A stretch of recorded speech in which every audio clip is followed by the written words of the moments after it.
Thank you, Sister Khalina. Assalamualaikum warahmatullahi wabarakatuh. Alhamdulillah Rabbil Alamin. Wassalatu wassalamu ala ashrafil anbiya wal mursalin wa ala alihi washabihi ajma'in. Our learned professor, dear Professor Basil, my colleague, Madam Nada, from 4 days already with us. So now we come toward the end of our program.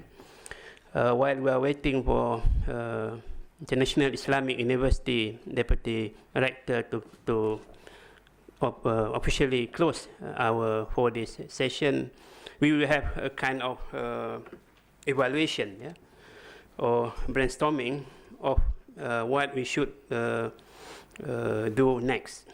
So a kind of also I forget Mr. Sohail Nahoda, Executive Director of KRM. I kind of try to reflect what we are doing so far for the past 3 years. Then we can think what we do next.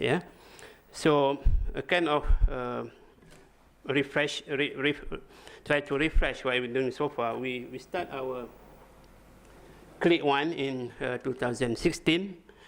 The idea is to bring back ilmu kalam in the contemporary life. So we invited Prof. Dr. Arif Ali Naik. Actually, he the one who initiated this thing, and just as a student, I take a cue from him. And for all along, he's a very supportive and very generous toward us, and make our meeting for the past 3 years possible. So we invited Dr. Arif himself and Sheikh Said Fuda, and we have three days program. The first day we have a public talk with Prof. Arif and Sheikh Said, and there's day 2 and day 3 we have a workshop on Kalam epistemology. So when we started the KLIKS, we have 3 things to embark in this project. First, we want to develop Kalam as a public program.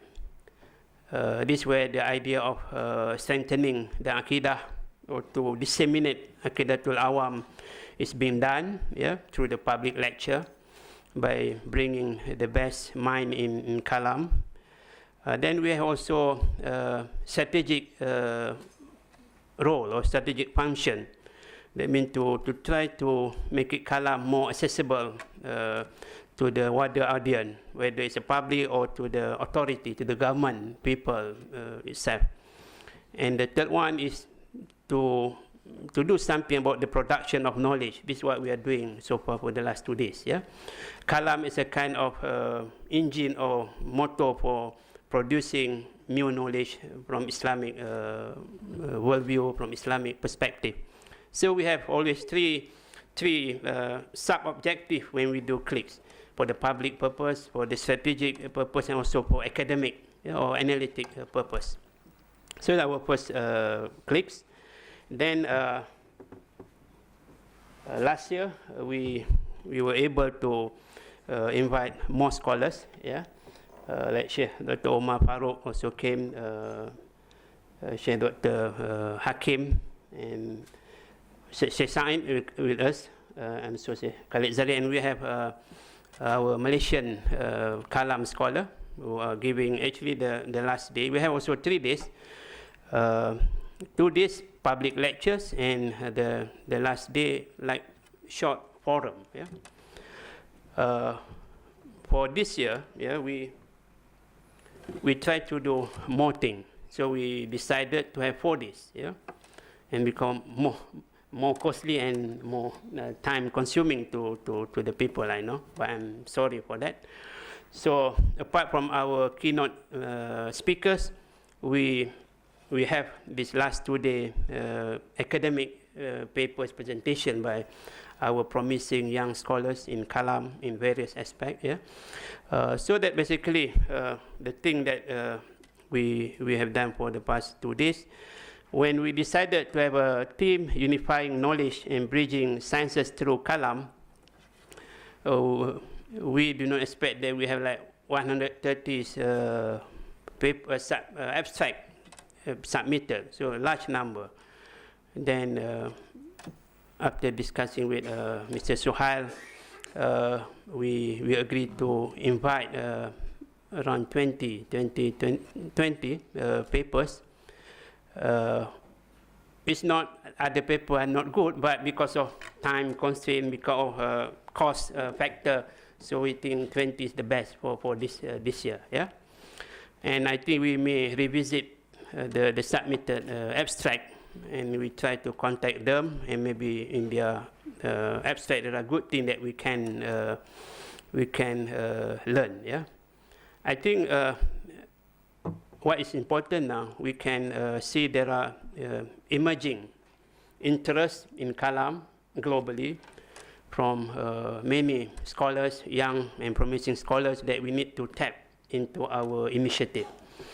And this thing we will continue to do, yeah. And actually we think we can get paper from three main field of knowledge: natural and physical sciences, social and human sciences, and also religious sciences. And apparently this year most papers come from physics, from physical sciences, narrowly said. But we think we need also to engage Kalam with human and social sciences. This is what we plan for the next year. The way we construct the program, I initially think we should always loyal to our tradition, yeah. The Kalam tradition for the past more than 1,000 years. Yeah, we should start with logic as our foundation. Then we go to epistemology and also ontology. This become our backdrop for our Kalam project. Then after that, we engage with three now, yeah, conventionally, three major field of knowledge or sciences: natural sciences, human sciences, and religious sciences. And we are lucky because for the natural and physical science, we have Prof. Basil with us, yeah, who already, I think, gained a good, I think, number of followership in Malaysia, Prof, yeah. So I think with the natural and physical sciences, I think we are confident we can attract more people to join, and we already have a core group of people in Malaysia who are interested in this area, and we are going to develop further after this. And with Prof. Basil assistant, I think this thing can be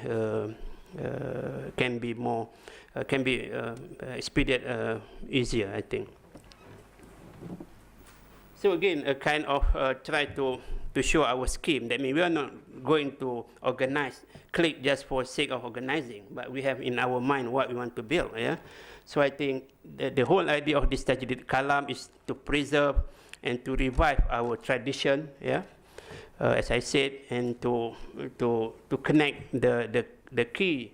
For example, the pillar of Kalam, Ilahiyat, Nubuat, Sam'iyat, yeah, in our content, and also later on to engage with all sciences that we have. Yeah, that basically the main purpose for KLIKS.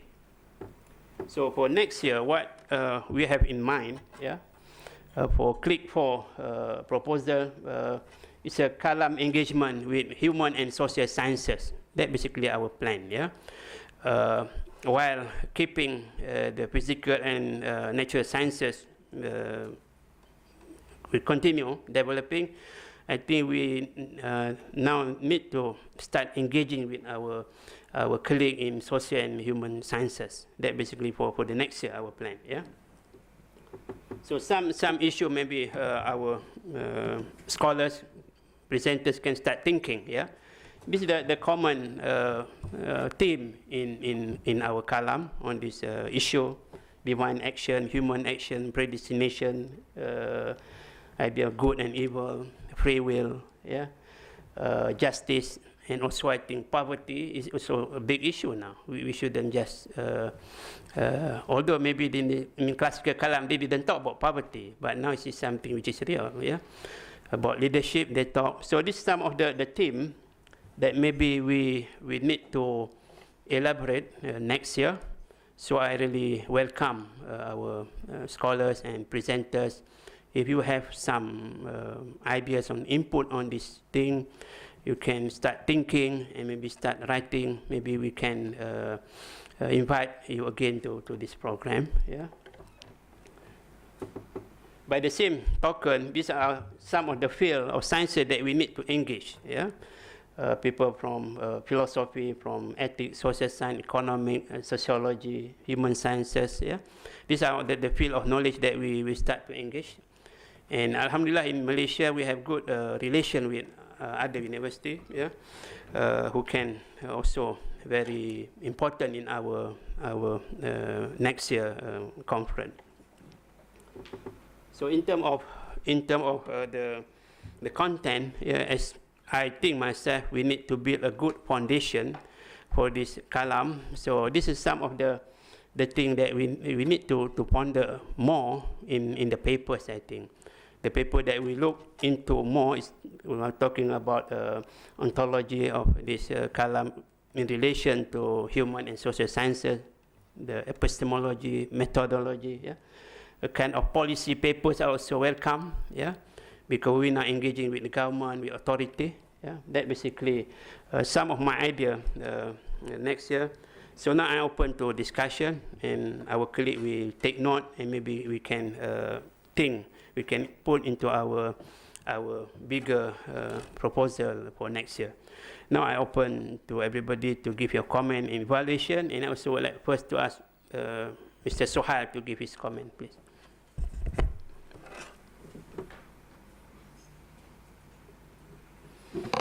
Bismillah ar-Rahman ar-Rahim. I think Dr. Amran has already given a pathway to what we expect to do in Malaysia with the KLIKS forum and with the other projects that he's already doing on a regular basis. Some of them are weekly, some of them are monthly. The Kalam school, for example, that you run. And he's already, of course, created here a hub, an office that remains a hub. And that, to us, is important. I mean, over the 2 years, over the 3 years, I think many of you have got an idea about how is it that we wish to do this work. Over the last 2 days, you've heard a lot of disagreement. You heard a lot of agreement, but also you heard a lot of disagreement. And for us, as I see it, this is very healthy. This was the whole reason why we started this initiative in the first place, because we needed a space, a secure space, a safe space to talk to each other. And this talking to each other has not been happening for a long time, and I think that all of us can be a bit honest about this. It hasn't happened within disciplines, it hasn't happened within ulama, it hasn't been happening within our Muslim scholars in the academic world, it hasn't been happening between countries or between institutions.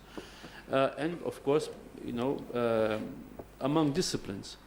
So without that discussion, I see very little hope in the future. Kalam, and we have to accept it, has already become, sadly, a marginal subject in the Muslim world. And even that is declining.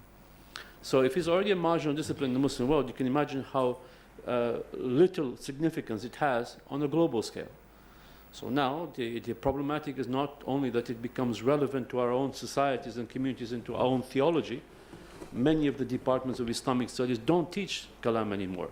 And that's an indictment, on us, on those that are working in this field of theology, that even our own departments of Islamic studies don't teach this subject well. So that is a scary thought.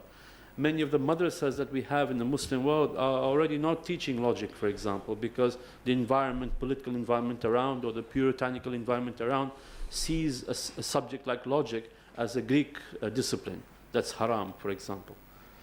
So we are living in a particularly unique time. This is not the same time as some of our predecessors, the great minds that lived in a condition, had institutions, had patronage, had support, had libraries, and so on, had community of readers that understood these subjects, that valued these books. Nowadays, no one cares about these subjects. And the more recondite your subject becomes, or the more, the more difficult the terminology of the subject begins to feel to the person outside, whether he or she is intelligent or not intelligent, lay person or academic. You can imagine, you know, give it another generation, no one would know half of the names that you mentioned already, you know, over the last 2 days. And so that's particularly scary, you know, for the future. I don't want to live in a world where these subjects completely die out, and so rather work towards something that perhaps can help revive its fortune, strengthen it, and is able to come up with a language that again has within it the same spirit or the principles of the past, but is now talking a language that is new. There are many terms in the English vocabulary now that were very important before that we can't use it now because their meanings or their understandings have changed. We can fight a battle with it, but to introduce words again, like Shakespeare used them, but you find it's going to be a losing battle at the end of the day. So are there other works that we more generative that perhaps can still convey what we wish to express that's deeply important to us as a civilization, or no? Or are we tied to a vocabulary, set of vocabulary methods which were in the past that can no longer perhaps successful in conveying what we wish to convey about humanity, about God, about destiny, and all the supernatural and the natural and so on. And I think that's something that we need to discuss without selling ourselves in the process. But we also have to understand we are not just Muslims living in a Muslim society. We are Muslims, but we are part of a global community. And this east and west business I keep hearing all the time, north and south, is meaningless to me. I travel, you know, today I'm in Malaysia, tomorrow I'll be in Dubai, the next day, after a few days I can be in America. What does it mean, you know? These kind of, you know, geographic mental barriers that we have ourselves. They watching, you know, Turkish, many of the American, you know, Muslims that I see watch Turkish soap operas. You know, Turks are watching, you know, Brazilian soap operas. But you know, and people listen to music from all cultures. So it's not just to you know, to be superficial about this, but what I'm trying to say is that cultural, intellectual, artistic influences are happening in a very complex way. And we want to play our part as Muslims, you know, to improve the level of discourse, to improve the environment in which people live, to improve the way that, how people perceive issues which are fundamental to their existence.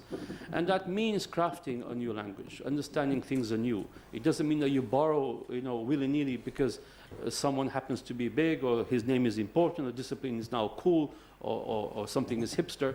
That's not how we integrate things, but because they have something to say. And we don't prejudice, you know, that, you know, right from the very word go, because they happen to be non-Muslim or they happen to be Hindu or Buddhist or whatever. But we look at the substance of what they're trying to convey, because at the end of the day, most people are trying to explain, you know, the world, you know, the reality in which they live in the best way that they can. I hope that meeting in such forums, allowing different perspectives. You are a physicist. We have a scholar of usul al-fiqh. You do, you know, theology, you know, at a Western institution. Someone else, you know, studies in a madrasa environment. All of this is the part of the rich tapestry of elements that we're going to have to somehow weave and understand and work with. I don't expect over the next 5-10 years there will be complete agreement, you know, with everything that we say. But that's okay, you know, it's going to keep us humble, it's going to keep us pushing each other. The criticism is very valuable. And I think that we all need to do this exercise because it hasn't happened for about 50, 60, 70, 80 years. So it's going to take a little bit of time. But these programs should allow us to both engage by meeting, but it should also produce outputs. And by that I mean publications, journal articles, books, collaborative volumes. And all manner of print media and online, you know, collaboration discussion, because the point is to move this whole discipline forward. No book right now is going to be perfect. No book is going to come out that we publish that we, you know, completely okay with everything. But it's a matter of pushing the discussion, pushing the envelope, allowing others to critique it. Maybe someone else can tweak the work or tweak the discussion. And maybe a better book will appear over the next 10 years to explain the same subject matter. But unless we start, no improvement is going to happen. So I have full hope that given what I've seen, not just in Malaysia, but what we've done in Bosnia, in Turkey, in other countries around the world, in the Middle East, is going to produce a network of men and women, of very intelligent, exceptional human beings. You know, they come from all kinds of religious Muslim persuasions, but they are all thinking about these issues because these are issues that matter to them. And I hope that their own expertise and the wisdom that they bring with them will help regenerate the fortunes of this particular discipline over the years to come. It is very, very important that our collaboration here doesn't just stay here, but that we also work with each other between institutions, between individuals, that we collaborate in publishing together, and that's the way that we're going to create a system of ideas that's going to be generative for our societies. So in Malaysia, you have the great guidance of Dr. Amran. He's been able to integrate a whole range of people and institutions, and I hope he continues in that trajectory over the years to come. Next year, maybe we can be 5 days. You know, we can, instead of having 22 papers, I expect 40 to be delivered. And we, not only that, we expect at some point to be able to have institutions around the Muslim world and also the non-Muslim world where we can have MA programs on Islamic philosophical theology, we can have PhD programs, and eventually also undergraduate programs that can be taught in this discipline. And they should be deployed at Cambridge or at Harvard or at the Azhar or wherever they need to be. You find out that when you check, when you do an inventory of the state of theological studies in our Muslim world, it's very serious. It's very, very serious. So I'd rather not lose anyone, you know, because they happen to disagree with me, but work through the problem to see if we can somehow, you know, push the whole solution ahead. So I'm very happy that all of you are here. Your ideas matter. The Kalam journal will be published twice a year, at least for the next 2 years, and then we'll probably up the scale to 4 issues a year, and we hope to have that edition not just in English, but also eventually in Arabic. That's one forum. We have a Riwaq portal that will be able to connect you to everyone else who's working this initiative and to collaborate and discuss and argue and bring fresh perspectives, share ideas, share books, share manuscripts. We hope also to have a digital Hawashi portal that will have texts and their Hawashis in it, so that you can perhaps study, understand the complexity of how interpretation in Islam happens. Okay, it's not a simple exercise, but to appreciate what our ancients said about texts and to also appreciate what the moderns are saying about the same text is part of the education process of expanding one's own horizon about the importance of meaning and how it's deployed. We also have a lot of publications coming in English, in Malay, in Bosnian, in Arabic, a considerable number in Arabic, and French also. And we hope to honor these languages because not everything should be done in English only. There's a great deal of wisdom that is infused in the language itself of particular cultures. And so that needs to be celebrated. We respect that very much. We also respect the interfaith component of what the world is like. There are partnerships that we have with Christian scholars, with Jewish scholars, with Hindu scholars, with secular scholars, and I think that engagement is very healthy. You know, there's nothing to fear, and I think they benefit and we benefit, and so that will also continue. We hope that you'll be able to join the various programs. We'll keep you in touch through our website, and any suggestions that you have, do please convey those to Dr. Amran. Keep a lookout also, please, if you could, for other brilliant people that you know. We need more physicists, we need more biologists, we need more artists, we need more philosophers, we need more logicians, we need more sociologists. In fact, all of these people are needed, men and women. So that's all I need to say. I'm sorry if this sounded a bit like propaganda, but okay. It's an important enterprise. And remember one thing, we are only a network of networks. This project of doing Kalam will fail if we assume that only one institution can achieve it. It can't be done.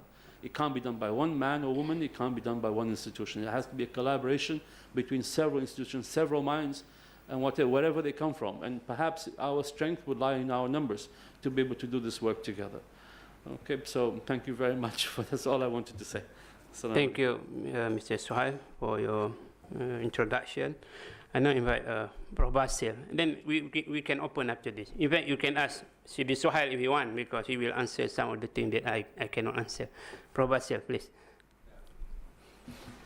Well, first of all, I should thank KRM for this initiative of KLIKS, and I should thank you and the team who have offered their service, their excellent service, to this occasion, which gave us, gave me the chance, the opportunity to listen to excellent ideas, excellent arguments from some people. Some of the participants have made me write a note that I should take care of this and that in my approach to Kalam. And indeed, some objections have pushed me to ask whether this is true or not. For example, in the last session, I went out and asked the Sheikh, who is Hamid, is the Dean of Usul al-Din in Azhar, whether Kalam is strictly representative of the Islamic Aqidah or concerned with Islamic Aqidah only, which was the assumption of our friend Muhammad. He assumed that, and on that he based his argument, by the way. So I got shocked, because if it is the case, then I have to stop working in Kalam, stop attending Kalam conferences, just to make sure. And the Sheikh said, no, this is not the case. Kalam is concerned with Aqidah, with Usul al-Din, and with Muamalat. So you are still in business, if you like. On the other hand, I am very, really delighted to see some contributors like Shu'aib, for example, with whom we negotiated, or we didn't negotiate, rather we suggested the idea of having cooperation with Shu'aib on the topic he presented. This is also a valuable opportunity. Also, I look forward to cooperate with Muhammad Ikhwan. Ikhwan. Yeah. Yes. He is very keen, by the way, on doing serious research in this, on this line. And also our friend, our colleague, Professor Shahidan. I know Shahidan years ago, actually. I met him first in Irbid because he was on a visit, and then he expressed his interest in my methodology or my approach to Kalam. Now we have seen, yes, yesterday, he's presenting cases where really one can look at it seriously. This will also engage us with cooperation. Myself, I am trying to cooperate with Edinburgh University, the Divinity School there. Mark Harris is looking forward. So I didn't propose anything to him yet. I was waiting for this occasion so that I can really produce something. Part of it will be the collaboration with Engineer Muharib on this computer-aided system of analysis, and I'm not that sure that it will be 100% proof, but certainly we will gain something, we'll learn something. I should finally express my thanks to KRM for supporting me and my research work, publishing my book, God, Nature and the Cause. It was a great, really, achievement. And also we have Daqiq al-Kalam in Arabic, which will appear hopefully next month. And we have Daqiq al-Kalam in English, will appear in 3 or 4 months' time from now. And this is a great achievement of KRM program over the last few years. I find it the most active hub, as Suhail would like to use this word. It's an excellent hub indeed, born by few peoples actually. Few peoples are doing great work. I think it should pay, and we would cultivate something in the end for sure. There won't be end. There will be a continuation, but it will one day culminate into an institute of studies of Kalam. And perhaps here I have difference. I find people in Turkey and Malaysia getting more people are interested in Kalam. In Turkey, for example, my book Daqiq al-Kalam, though in Arabic, is being taught at 3 universities. 3 universities. My book, God, Nature and the Cause, which won't be here without KRM, is now read by many people, and many people are ordering it. Reviews will be written, including one lady from Ireland wrote to me about it, and she wants to write a review, etc. So there is something to be also proud of. At the same time, I hope you should be more optimistic, Suhail, on this issue. And I wish you all the best, and the team of Amran, really, they are marvelous, excellent people. Thank you. Thank you, Prof. I open now to our colleague. We can see that, yeah, it has relationship with sciences, physical and whatnot. So I believe in the future program, there will be great contributions to the Ummah and the young generation especially. That's all, thank you. Thank you, Dr. Amila. Yeah, I'm very hopeful, inshallah, of the project that KRM is undertaking, and it was a real pleasure and a joy for me to be here with all of you, and I come here with a real sense of gratitude to everybody involved and the organizers and the people who helped out. It was really a fantastic event. You were very generous in hosting us, and you did an excellent job, and I hope that inshallah we can keep coming back and giving back something that we can benefit you with.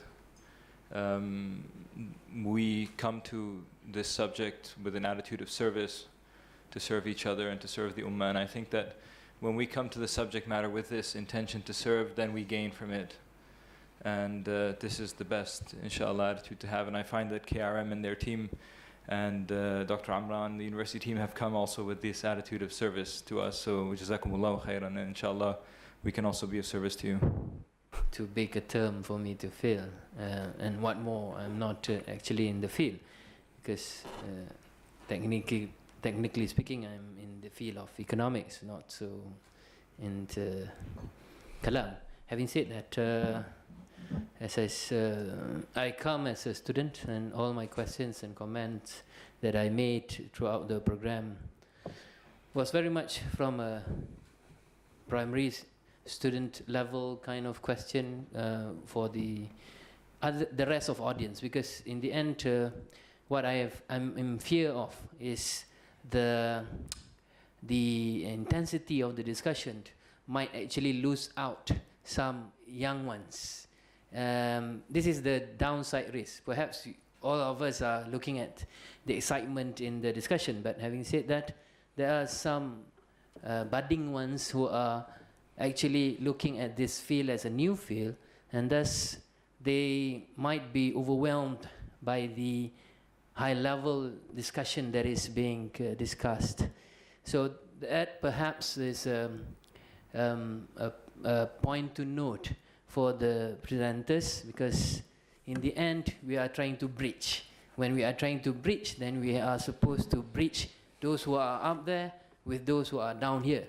So that's the role of bridging in one sense of the word, because of course you are talking about sciences, bridging sciences, but the other aspect of bridging is to actually bridge those between the excellent ones and the ones who are still new at this. And that's something that I think the organizers might have to look into. And what more, if the whole idea, if I have understood Dr. Sohail properly, the whole idea can only evolve when you have more bright minds in having interest in the area. So thus, the necessity is to, yes, entertain the excellent one,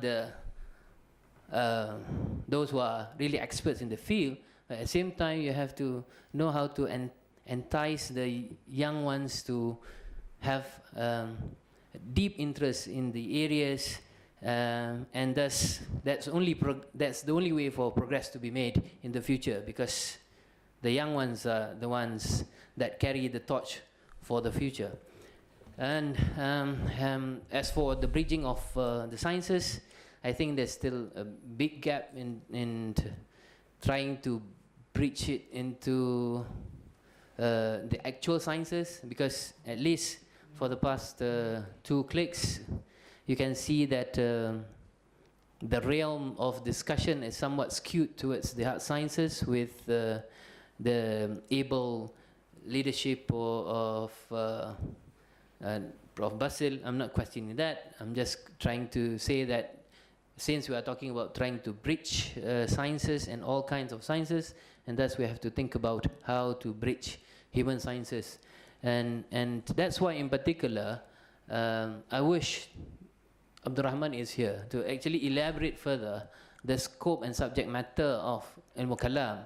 And to me, that particular elementary topic is one that, if done in the right depth, then we can actually touch base with the social sciences. If it's just at the superficial level, people can't see the connection.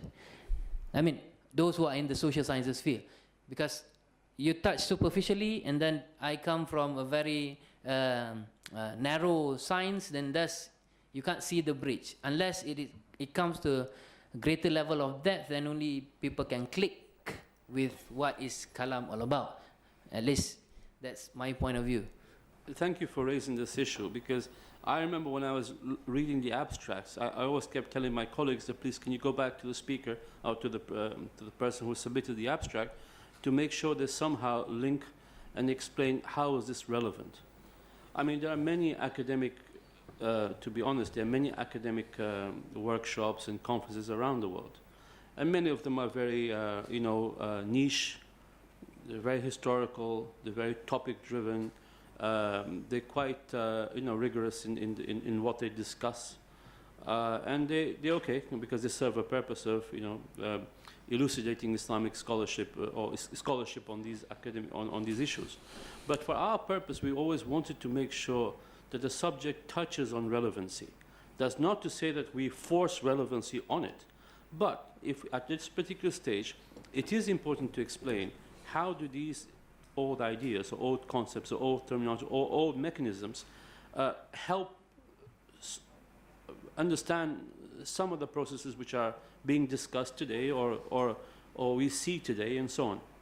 And I think that's a connection that has to happen. Otherwise, again, we fail, in renewing anything, if there is no connection to the present. And the challenge of bringing the values of this particular vision of Kalam or intellectual understanding of this discipline to a wider audience is a challenge that must be met. In the program that we have at KRM, we spent the first 3 years focusing mainly on historical documents, on translating key old texts again, on producing new textbooks, on actually commissioning authors to write histories of the development of this discipline, on a history of some of the key figures, and so on. Because we realize that we simply don't have sufficient material in terms of printed material about our own heritage that people can now appreciate and understand. That was one thing. And without those materials, you really can't progress. Many of the old books that we have, there's a huge number of manuscript forms which haven't been edited yet. Our libraries are full of it, that have not seen the light of day also in published critical edition formats, or translations which need to be done, which still have not been done of key texts. And also new textbooks. If you're going to teach madrasa curriculums in a new way, you need resources. And you have to stop using simply old ones, but you have to help them integrate new old text into a new vocabulary, but that can only be done through new textbooks also. It doesn't mean that the whole content is new, it's just explained in a different way.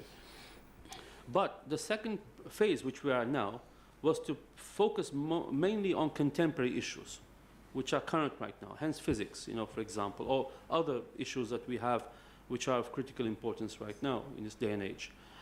But the third phase, which will start in 2019 for another 3 years, is mainly focused on mass appreciation of these subjects. So once you finish your more difficult analytical, or let's say rigorous level of discussion, it still needs to trickle down to a common understanding of people. And that's why we'll have a lot more television programs, work with schools, exhibitions for the common public. We'll have to produce mass books that explain these concepts in a more easier fashion, introduce people to Ghazali, to some of these great people that were mentioned right now, topics that are more digestible for the undergraduate public or those at high schools, and all that needs to be done. Why?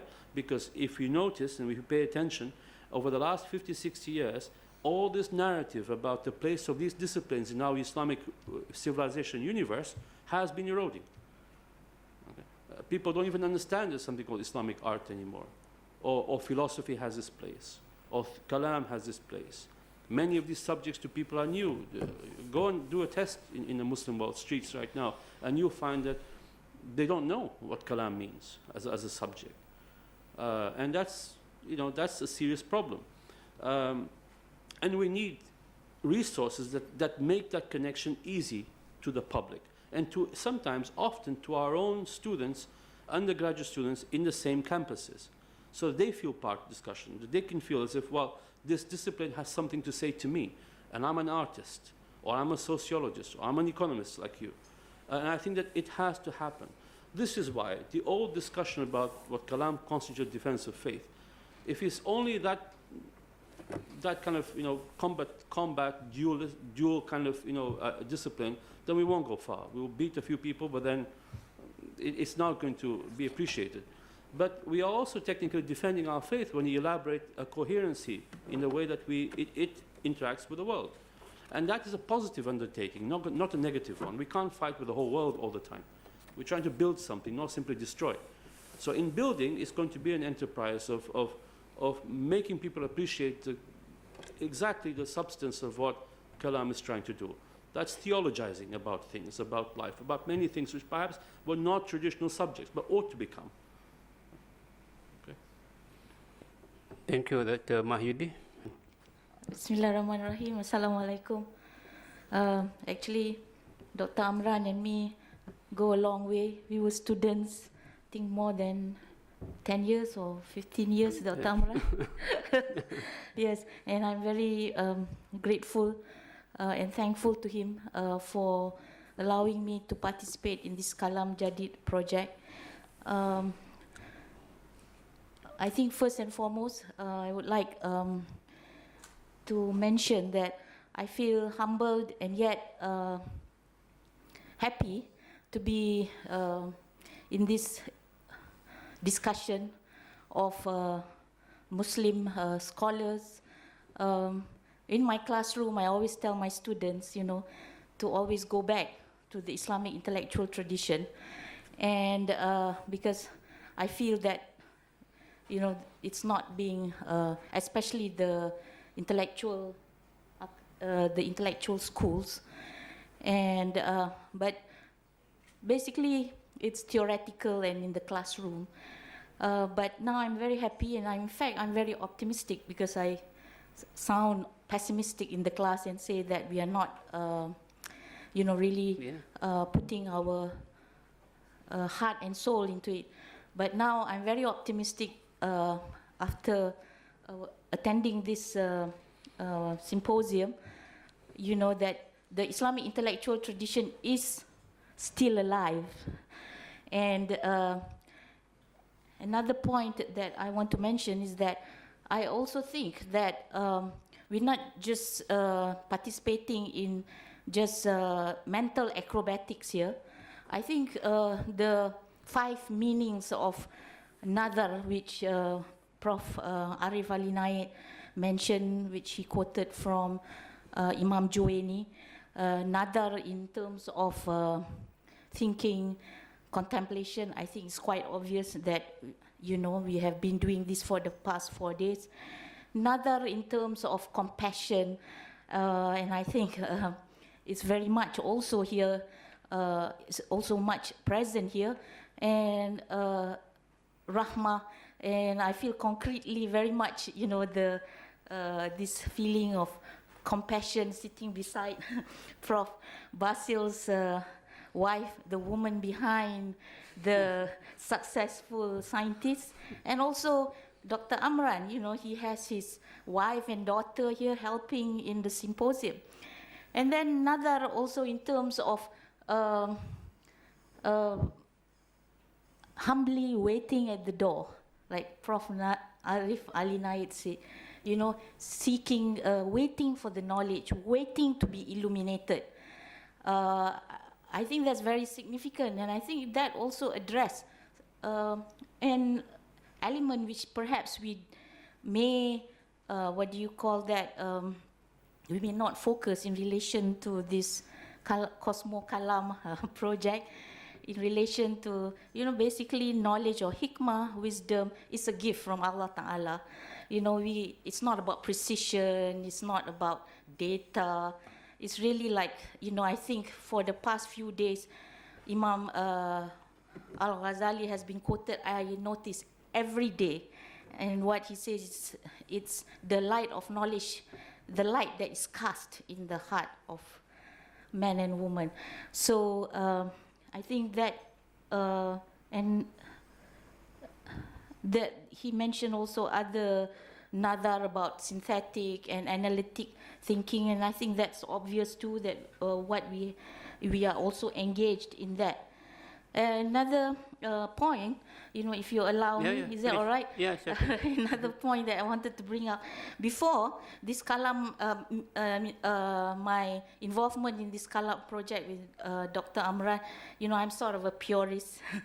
You know, like I stick to my school. And in fact, I was a bit cynical about Kalam, thinking that, well, you need Kalam, but you know, what's the fruit of Kalam? You know, in the sense that in the philosophical tradition, in the Tasawwuf tradition, it's ma'rifah that we are really seeking. But I realized that, you know, this project, this program has really opened up, and I see a lot of, you know, basically we are all, I think, seeking the truth. And so this project really has shown me that you can interface, you can make things relevant, you know, and you can sort of engage with topics that are not only relevant, you can exchange ideas basically with methodologies, content and all that with other disciplines. And the other thing which really, you know, really open up my mind is in relation to interaction and engaging with the Western intellectual tradition, Western thought. You know, I stopped after the Enlightenment philosophers. I don't know any Western philosophers after the Enlightenment period, but here I discovered, and I'm really very interested to go back and study about, you know, Paul Davies, Ken Wilber, Dembski, you know, and see, you know, how we can engage and interface. I think it's very important now that we Muslim scholars and students engaged with Western thought. And I think this is the really an ideal platform to do that. I think that's all that I have to say. Thank you very much. Thank you, Dr. Mega, for very kind comment. Just Jazakumullah khair for the hospitality and bringing us over here for this beautiful gathering of people from all over the place and different ideas from all over the place. If I have anything to add, perhaps it's the historian in me that's just asking for more history. I know Dr. Sohail, you're saying that, you know, we try to put that to the past, but I think that that's absolutely necessary in terms of our understanding of anything that's going on now. There's a continuous tradition that begins with the Prophet Muhammad sallallahu alaihi wasallam that is still alive today, that is part of who we are. And I always caution myself and others to be wary of understanding anything in isolation. Everything comes from a tradition that we are engaging with, and you know, so anyways, I don't want to go off on a rant, but, you know, I just like to see more history here. And I noticed that on the slides, history was written very small on Yeah, amongst this all the the others. automatic rearrange, not me. No, that's we're used to it as historians that we get pushed to the side all the time. Oh, it's small. So, yeah, You I cannot do. almost didn't Yeah, see yeah, it there. We make it bigger. I also like history actually, but it's an automatic generation. I'm totally just joking. I don't take anything I'm saying seriously in that regard. But jazakumullah khair Yeah. for inviting us and for this conference. Yeah, yeah. I just want to, Firas, I want to reassure you that history is critical. It's absolutely important in what we're doing. And sometimes when we say words, we tend to emphasize one on the other. Not to say that you know, one is less than the other or the other one is more, but there's sometimes an issue of what's perhaps a priority. But that's not to say that the other subjects that is not important also in its own right. Which is why, you know, for example, you were here. When we looked at your CV and your background and the way you were going to discuss this subject, it was very important to have a historian. And I think that, you know, even I explained the first 3 years of our work was mainly historical, because it had to be on sure footing. And the reason why we have so much diversity of disciplines is to make sure that we do everything in a nuanced way, that it doesn't collapse or doesn't become biased to a particular perspective and misses something that's really, really critical. And history is critical for us to understand contexts, to ensure that we are not fabricating narratives of the past, that we understand, you know, the complexity of how it was before we, you know, because we sometimes exaggerate narratives, or we tend to, you know, caricature, you know, the past, and that's not right. In a way, the same thing that sometimes theologians will discuss issues of physics without physicians, you know, physicists being present, they make generalizations, you know, which should never happen. And the same is true when scientists talk about religion. They often also don't understand the religious tradition very well. And these are problems that we need to overcome. And it can only happen when we have experts of other disciplines in the room. So what you say is absolutely true, and history should be there. Yeah. And I'm sure that we'll talk about this, you know, Yeah. because reconstructing a narrative again for the younger generation of people that have simply grown up not knowing about the intellectual tradition that we have in our own religion and civilization means that history will play a critical role in the future, inshallah. I should admit that I have benefited from all of the presenters and the comments of the researchers and scholars here more than the intake is more than the output with which I contributed to this fascinating gathering. Thank you. Thank you, Dr. Mone. I found the first one extremely interesting, and this one even more so, and I'd like to thank all the organisers for their hard work that they've put in. Just some basic observations. First, on a personal note, one of the problems I found for myself is that I lack certain foundational knowledge, which I'm still trying to find, and I'm hoping to get hold of your book in English, because hopefully that might remedy some of the problem.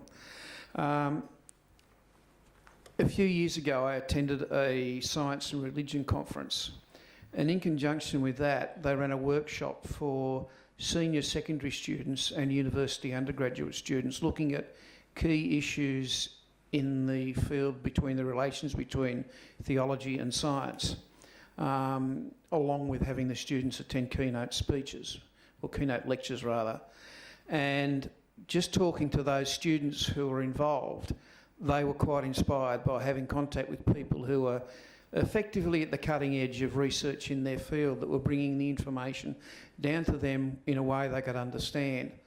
One of the things you might want to consider, and I've got no doubt you've probably thought of it before I did, is actually organising workshops, perhaps a 2 or 3 day workshop along those lines for, say, senior high school students and university undergraduate students, to give them some sort of footing or grounding in this area.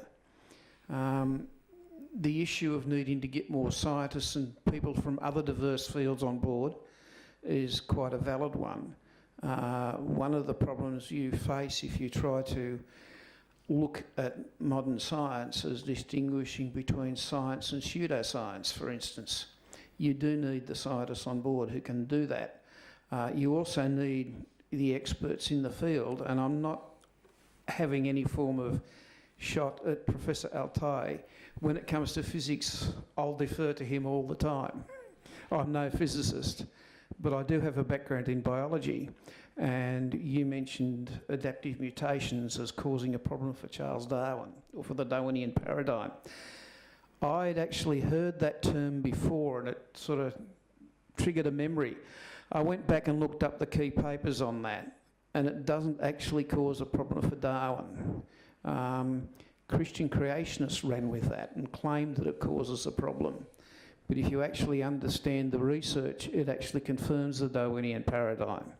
So you do have to be a little bit careful with the way you deal with the science and where you get your interpretations from. But otherwise, I've been extremely happy to be here, and I've certainly picked up a lot. I met him, the appointment of my daughter, who is teaching in the same department, arranged for the appointment, and I asked him a clear question. Is there any proof about random mutation? He said, this is no proof. This is something which was assumed. It's only assumed. It's an assumption.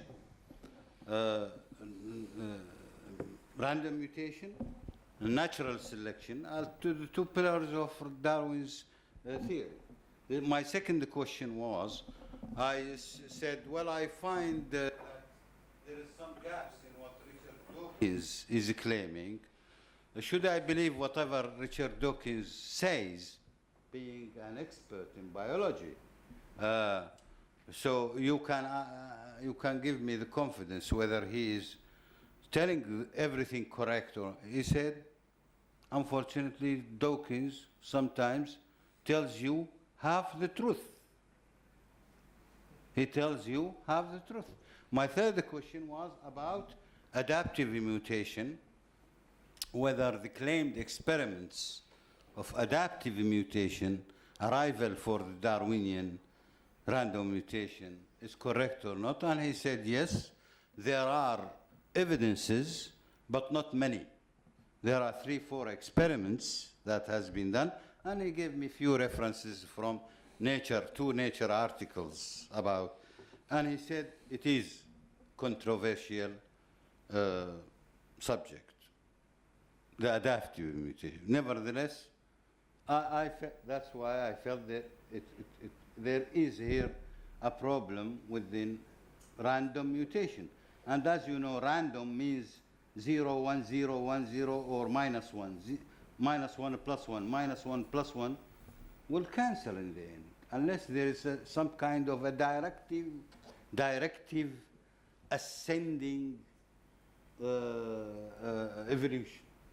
I couldn't understand. I'm not a biologist. I don't claim that you should quote me or you take me a reference in this on this issue. But this is my own understanding. I have to ask biologists. I have perhaps to take them as a reference. And Bill Bonus was my reference in this case. Yeah, I mean that's fine. Well, I'm not actually a biologist. I'm a paleontologist.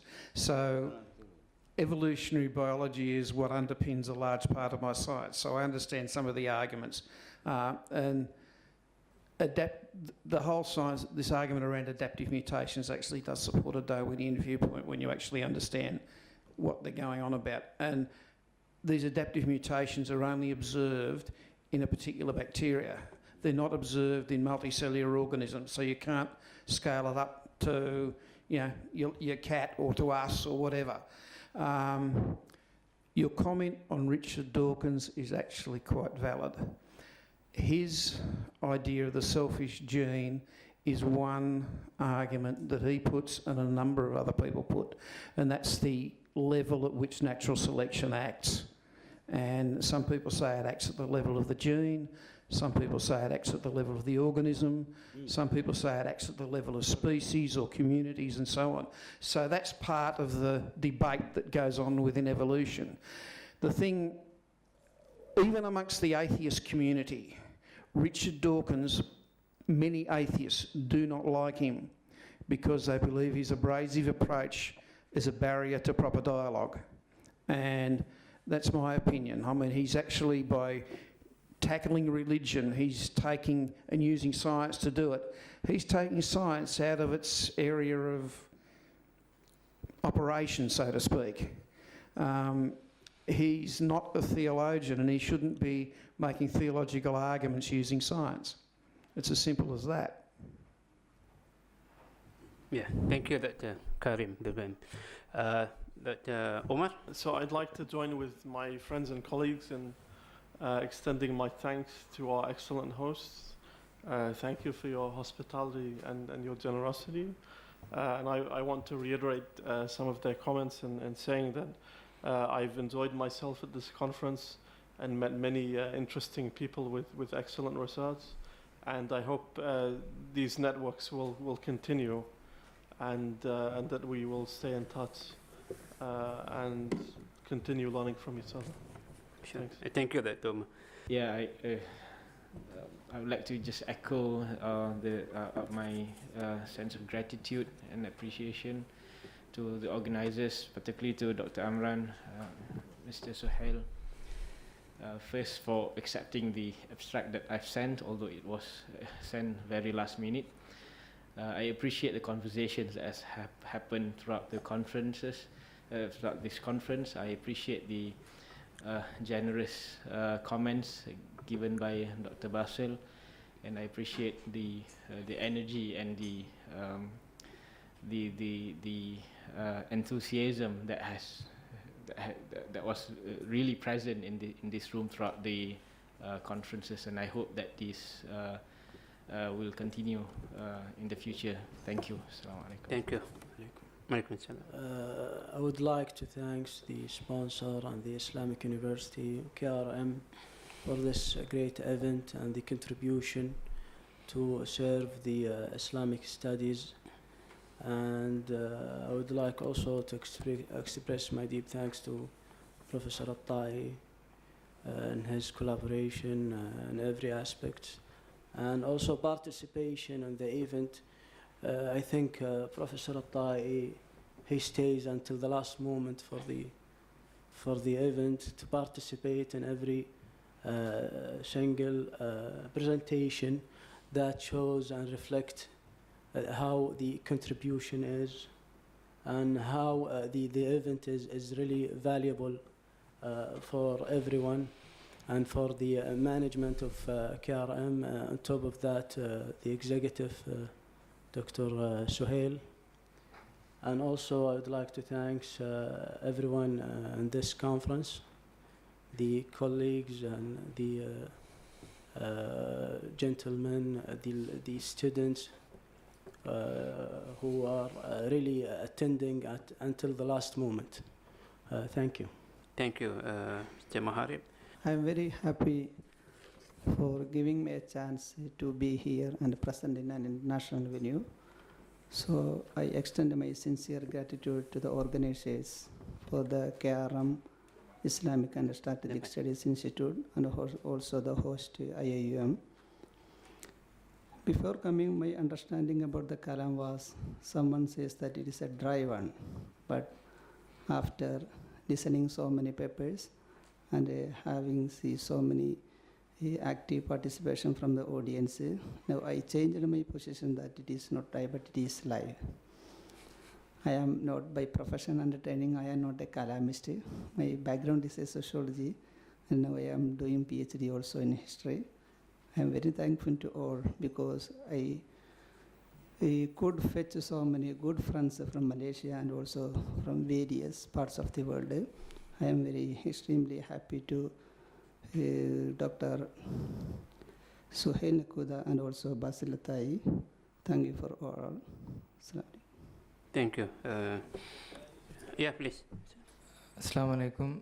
Really, I'm very happy by giving this opportunity. I am very grateful to the organizers, KRM and ISSA, and for their great hospitality that has been given here. And really, this opportunity gave this gave me an opportunity to explore so many avenues of research as far as this topic is concerned in Kalam. That's all. Assalamu alaikum. Thank you, Hafiz. This conference is very informative to me, particularly because I am actually officially trained in fiqh and usul fiqh, but culturally I am interested in such thought like this in usuluddin. Once more, I very thankful. Thank you. I'm not sure what kind of words that I have to say.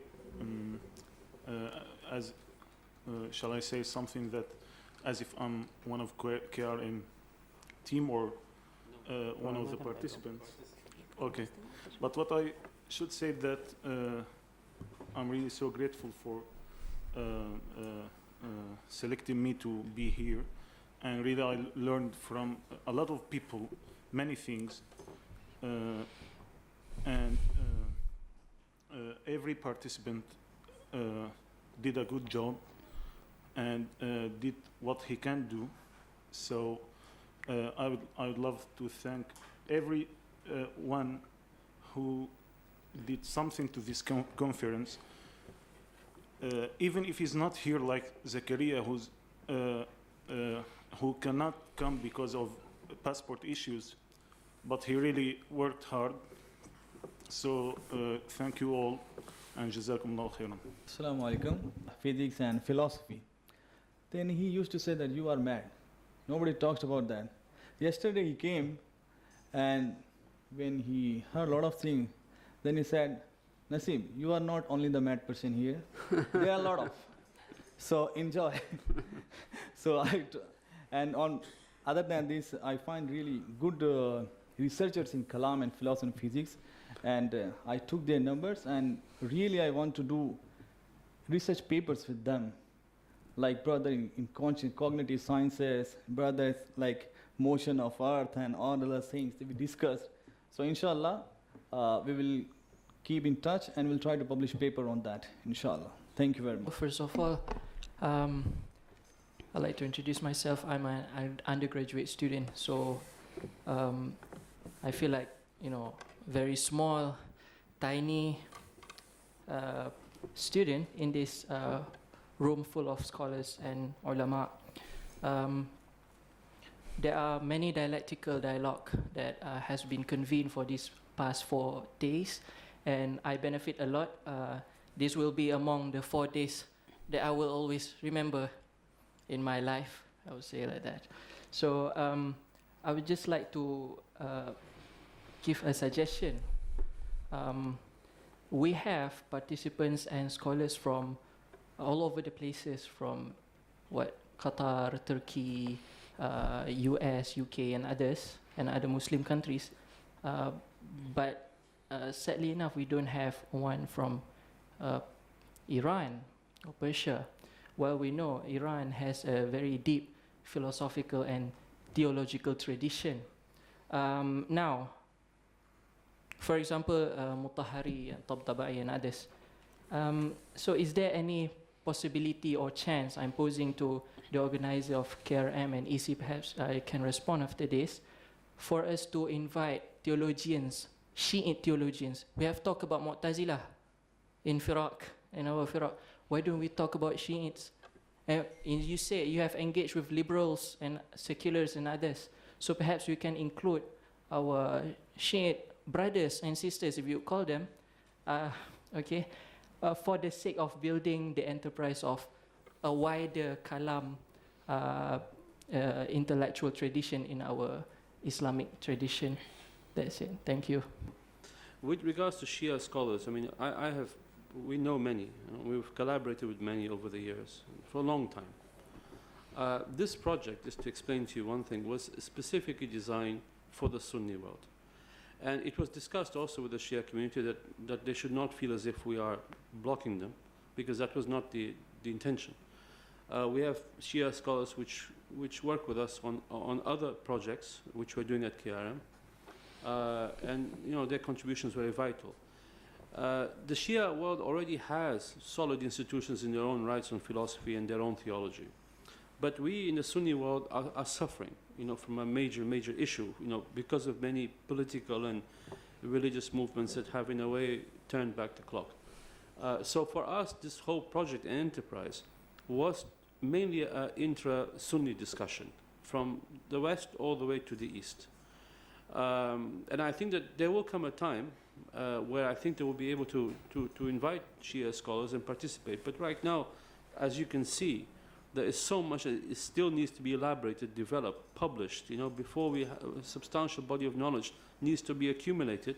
And I think then that conversation will be fruitful. There is already, as you see, there are no non-Muslims here. I mean, even in all the KLIKS, we've not had a single non-Muslim scholar. But we have those partnerships away from, the KLIKS program into other research programs. If you, for example, if you download the monograph on semiotics, which was just published by Professor Basit Kushel, it has an afterword by Professor Peter Oakes, who's a leading Jewish scholar of pragmatism. We have also a monograph there by Professor David Ford, who is a Regius Professor of Theology at Cambridge, on theology, on interfaith. So that's not the issue.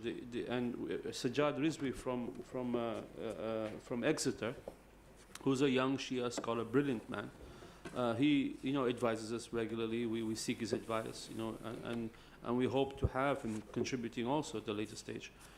But it just felt that things need to happen in a proper time, and if we do not give the Sunni scholars the space to discuss their own issues and develop the institutions, it's never going to happen. So hence the the emphasis at the moment on keeping this conversation amongst the very large body of Sunni scholarship and Sunni intellectuals and so on, which are here, and that's a very large geographic area. Okay. But your point is well taken. When we are addressing Kalam and its relationship to physics and other natural science disciplines, there are risks of validity. For example, while physics is constantly change, it's still developing the theories and others. We're still on our process of understanding the world. But Kalam is based on qat'iyat, the basic principles. So is there a risk of Bukailism? When we say, for example, we are asserting that recreation is in consistency with any physics theories and others. So once the theories is proven to be false, perhaps in the next decades, so are we going to discuss, how can we address this problem? Recreation can explain some problems in physics, rather than, I'm not saying recreation is in conformity with certain theory. It's not. Recreation itself is a theory by the Ash'arites, mainly. By the Ash'ari was set this assumption, and I can find it explaining the measurement problem in quantum mechanics. The best explanation I can see myself is, but you can't say it is an established theory, recreation. I am trying to market this among physicists. If I can predict some new effects through recreation theory, I may get the Nobel Prize there. And so it's the same problem in standard quantum mechanics, whether the wave function is describing the bag or describing the atoms of the bag. So it will follow the same. If the physicist says that psi is representing the atoms, I would say recreation is done on the atomic level. If they say it represents the bag, the whole bag, then I would say recreation is occurring with the bag. So this problem is originally in quantum. There's a hadith Qudsi that Allah Almighty said, Anad Dahar. Not Allahumma, the hadith is Anad Dahar. Allah, the hadith is Qudsi, Anad Dahar, I am the time. What do you think about this particular hadith in relation to physical, the space and time theory? Or do you really think that is there any relation between this concept and the concept of the relativity, or the general concept of space and time? Well, within my understanding, I don't want to take it for granted that it is hadith Qudsi necessarily. But if you say what's the relevance of time in the whole universe, time is the existence. Without time, your existence will be completely different. So if the whole universe will be different. If you remove time, whole universe will be different, completely. What we call in physics space-like universe. It won't be a time-like universe. Now we live in this universe which is time-like, characterized by having chronological order for effect and cause and effect. It follows a causality, not necessarily deterministic causality, by the way, but causality has to be there, not necessarily, it could be indeterministic. But causality meaning the relationship, causal relationships are a must in a time-like universe. So Allahu huwa ad-dahr could be, and ad-dahr could be, but I understand as if it's the same meaning as وَجَعَلْنَا مِنَ الْمَاءِ كُلَّ شَيْءٍ حَيٍّ. وَجَعَلْنَا مِنَ الْمَاءِ كُلَّ شَيْءٍ حَيٍّ. So time is the dynamo of our universe and all events. In Kalam, it's the dynamo of huduth and recreation. And recreation. It's the dynamo of huduth and recreation, without which the universe will be completely different. So if you take the 4 dimension, the light cone, is it possible that time can change the space dimension by being dynamic? That's what we do. That's how I mean, if you rotate the Minkowski diagram, which describes the light cone, if you rotate it by 90 degrees, the time-like universe will change into space-like universe, and that has serious implications. In that case, by the way, I have proven myself through duality transformation, but it's not something novel or new. They know it. Magnetic monopoles will appear, and charge monopoles will disappear. You know, you cannot make, if I give you a magnet, suppose this is a magnet, I cut it into half, I still have north-south. Cut it into half again, north-south. Even if you go to the level of atom, one single atom, one face is north, the other face of the atom is south. You never can have single pole, magnetic pole. But for the charge, you can have positive charge alone or negative charge alone, isolated. That's why we say electric charge can be catched as a monopole, while magnetic charge, so to speak, cannot be obtained or caught as a monopole. Despite all this, Paul Dirac proved in 1937 that the existence of magnetic monopoles is very necessary for charge quantization. It's necessary so that we can have unit charge of one electronic charge, or multiple, or integral multiple of such a charge. This means that the magnetic monopole does exist. But where is it? Now it is over 100 years they are searching in the laboratories. They couldn't find one. I conjecture that it lies under the carpet in the space-like universe. Because, as I said, if you rotate your diagram or your light cone, it will appear. At the same time, the electric monopole disappears and you have electric dipole. The time in the sense I'm talking about, like Allah Mahdi says, humans and jinn. Jinn. They are living in this world. Yeah. But what is there which is, you know, Yeah. Okay. giving a partition between us and them? And like, there are a lot of creatures, humans, animals, each one has his own timeline of life. Correct. So what is there which is differentiating on the same space-time dimension we are living, but they are living their whole life and feeling that, and we are living whole life and feeling that. So what is there which is differentiating all these things? You see, we believe in jinn because of our theological and aqidah. Otherwise, perhaps if the jinn was not mentioned in the Quran, many people would not even believe in jinn. I'm sure that many people, because I face many physicists in my department, for example, and they say this: if the jinn was not in the Quran, we would not believe in the existence of jinn, because this is something we cannot understand physically. But I ask them at the same time, why would you do believe in magnetic monopoles? They don't exist also in our world. So there is some kind of analogy between magnetic monopoles and the jinn. Could be.